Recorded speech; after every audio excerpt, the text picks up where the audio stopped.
여기에 한국어를 공부하는 두 사람이 있습니다. 한 사람은 티엔, 그리고 다른 한 사람은 엘리사예요. 티엔은 대학생이에요. 아주 활발하고 친구도 많지요. 티엔의 하루하루는 아주 바빠요. 매일 약속이 있고 주말에도 집에 있지를 않습니다. 그리고 티엔은 한국 친구도 많이 있어요. 티에는 1년 전부터 한국어 공부를 시작했는데 바쁜 스케줄 때문에 매일 꾸준히 공부하지는 못해요. 하지만 티에는 한국 노래를 아주 좋아해요. 그리고 나중에 대학교를 졸업하면 한국에 가서 한국 회사에 취직하는 것이 목표랍니다. 그래서 시간이 나면 한국어 공부도 하려고 노력하지만 티에는 책상에 앉아서 한국어 책을 보면서 공부하는 것을 별로 안 좋아해요. 힘들고 재미도 없기 때문이죠. 주로 한국 친구들을 만나 친구들과 한국어로 이야기하려고 노력하고 한국 노래를 듣고 따라 부르면서 한국어 공부를 해요. 자, 그렇다면 다른 친구를 한번 볼까요? 네, 엘리사입니다. 엘리사도 티엔처럼 한국어를 배운 지 1년 정도 됐어요. 하지만 티엔과는 조금 다른 방법으로 한국어를 공부해요. 엘리사는 한국어를 기초부터 차근차근 공부하길 원하죠. 그리고 짧은 문장을 말하더라도 틀리지 않고 완벽하게 말하고 싶어 해요. 그래서 한국어 공부책을 보면서 매일 조금씩이라도 한국어 문법과 어휘를 공부하고 있습니다. 사실 엘리사는 새로운 어휘와 표현들을 알게 될 때마다 너무 기분이 좋아요. 엘리사는 사실 한국 친구도 별로 없어요. 한 명이 있긴 하지만 너무 멀리 살아서 자주 만나지는 못하죠. 그래서 한국어를 주로 혼자 공부하고 한국어로 말할 기회도 별로 없답니다. 하지만 한국 드라마를 아주 좋아해서 드라마를 보면서 대사를 따라하기도 하고 공책에 쓰면서 외우기도 해요.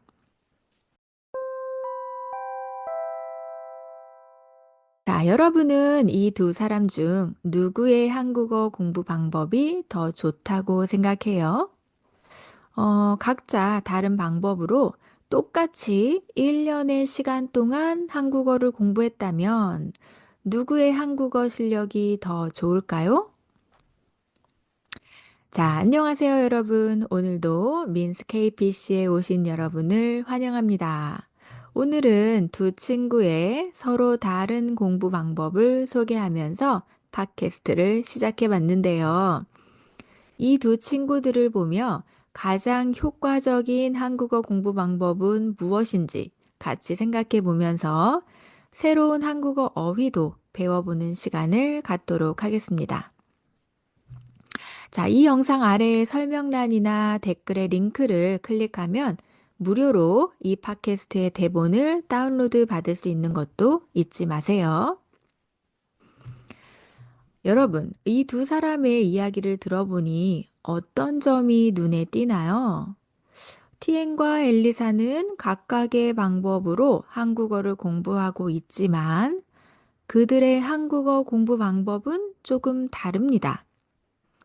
그렇다면 이 두 사람의 학습법에서 각각 배울 수 있는 것은 무엇일지 먼저 생각해 볼까요? 자, 먼저 TN의 경우를 볼게요. TN은 바쁜 일상 속에서도 한국어를 배울 기회를 찾고 자연스럽게 한국어를 사용하려고 노력합니다. 한국 친구들과 직접 한국어로 대화하거나 한국 노래를 듣고 따라 부르면서 공부하죠. TN에게서 배울 수 있는 중요한 점은 자신을 한국어를 자주 사용할 수 있는 환경에 노출시킨다는 것입니다. 언어는 결국 그것을 사용해야 실력이 늘기 때문에 이렇게 실생활에서 자주 접하고 사용하는 것은 아주 효과적인 학습 방법입니다. TN처럼 한국어를 많이 듣고 말하는 기회를 가지는 것이 중요한 이유죠.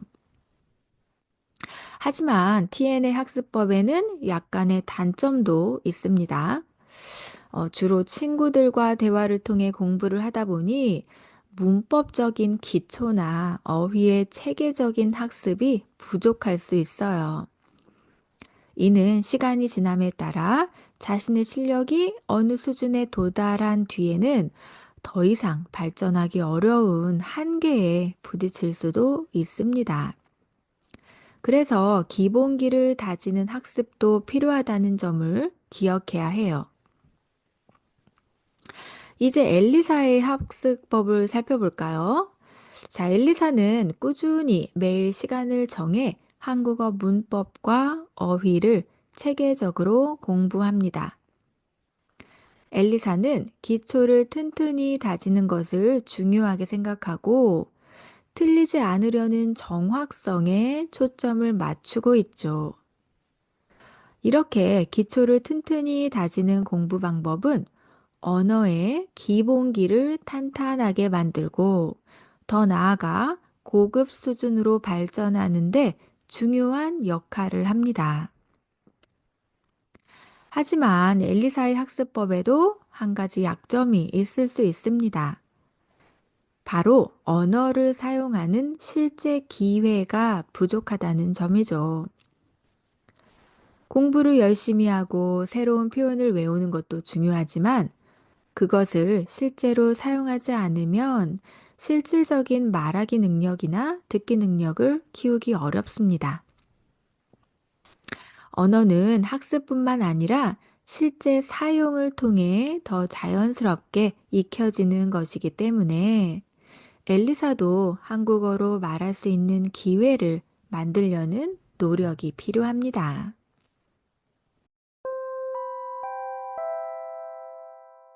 자, 이제 결론적으로 우리는 이 두 사람의 학습법에서 무엇을 배울 수 있을까요? 사실 여러분도 아시겠지만 가장 효과적인 한국어 공부 방법은 이겁니다 라고 한마디로 정의할 수는 없어요. 각자의 목표와 스타일에 맞는 학습법을 찾는 게 중요하죠. TN처럼 많은 노출을 통해 언어를 자주 사용하는 것도 중요하지만 엘리사처럼 기초를 튼튼히 다지고 체계적으로 공부하는 것도 필요합니다. 따라서 이 두 가지 방법을 적절히 결합하는 것이 가장 좋은 방법이라고 할 수 있겠네요.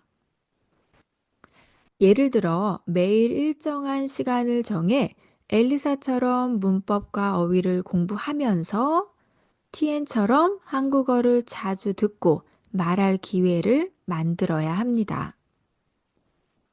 한국 드라마를 보거나 한국 친구들과 대화하거나 노래를 따라 부르는 것처럼 실생활에서 한국어를 자주 접하는 것이 중요하죠.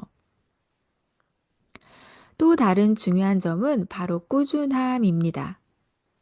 내가 시간이 많아 하루 종일 한국어 공부와 연습을 하거나 아니면 한국으로 유학을 갈 수 있는 것이 아니라면 매일 조금씩이라도 꾸준히 공부하는 것이 필요해요. 이렇게 한다면 어느 순간 한국 사람과 유창하게 대화를 나누는 여러분 자신을 발견하게 될 것입니다. 마지막으로 여러분에게 드리고 싶은 팁이 하나 있는데요. 바로 목표를 명확하게 세우는 것입니다. TN은 한국 회사에 취직하는 것이 목표고, 엘리사는 정확한 한국어를 말하는 것이 목표예요. 이처럼 자신이 한국어를 왜 배우는지, 그리고 어떤 목표를 가지고 있는지 명확하게 설정하면 그 목표를 향해 더 효과적으로 나아갈 수 있어요.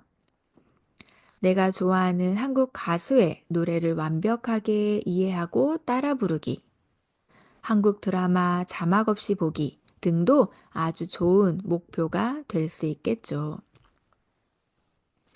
오늘은 두 친구의 학습법을 통해 가장 효과적인 한국어 공부 방법에 대해 이야기해 봤는데요. 여러분은 어떤 공부 방법을 사용하고 있나요? TN처럼 실생활에서 한국어를 사용하려고 노력하고 있나요? 아니면 엘리사처럼 문법과 어휘를 차근차근 공부하고 있나요? 댓글로 여러분의 학습법이나 본인만의 한국어 공부 꿀팁에 대해 이야기해 보면 좋을 것 같네요. 자, 그럼 마지막으로 오늘의 어휘를 살펴보도록 합시다.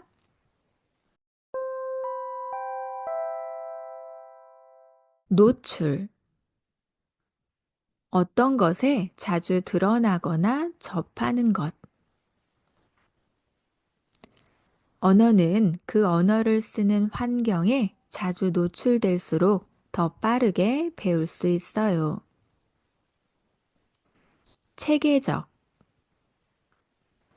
어떤 일이나 과정이 정리되고 조직적으로 이루어지는 것. 엘리사는 체계적으로 한국어 문법과 어휘를 공부해요. 기초. 어떤 일을 이루기 위한 기본적인 토대나 원리. 언어를 배울 때 기초가 튼튼해야 다음 레벨로 쉽게 올라갈 수 있어요.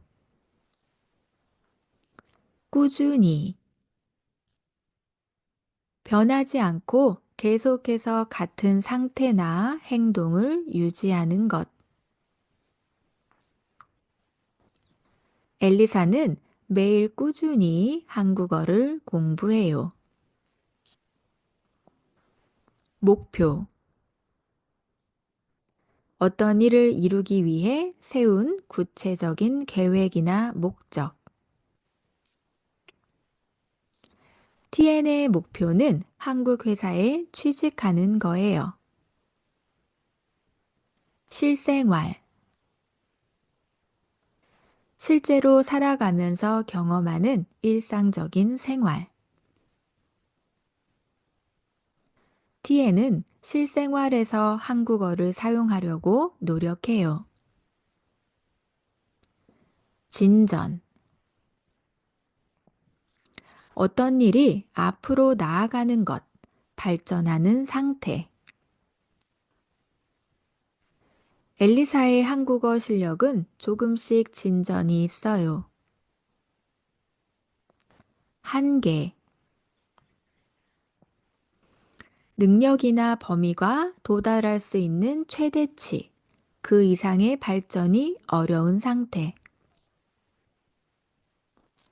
체계적인 공부 없이는 한국어 실력이 한계에 다다를 수 있어요. 완벽하게. 흠 잡을 곳 없이 완전한 상태로. 엘리사는 한국어 문장을 완벽하게 말하고 싶어 해요. 노력. 어떤 목표를 이루기 위해 힘을 들여 애쓰는 것. TN은 한국어를 배우기 위해 시간을 내어 노력하고 있어요.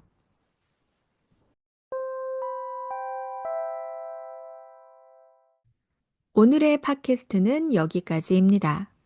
저는 항상 여러분의 한국어 공부를 응원한다는 것 잊지 마시고 질문이나 같이 이야기해보고 싶은 것이 있으면 댓글에 남겨주세요.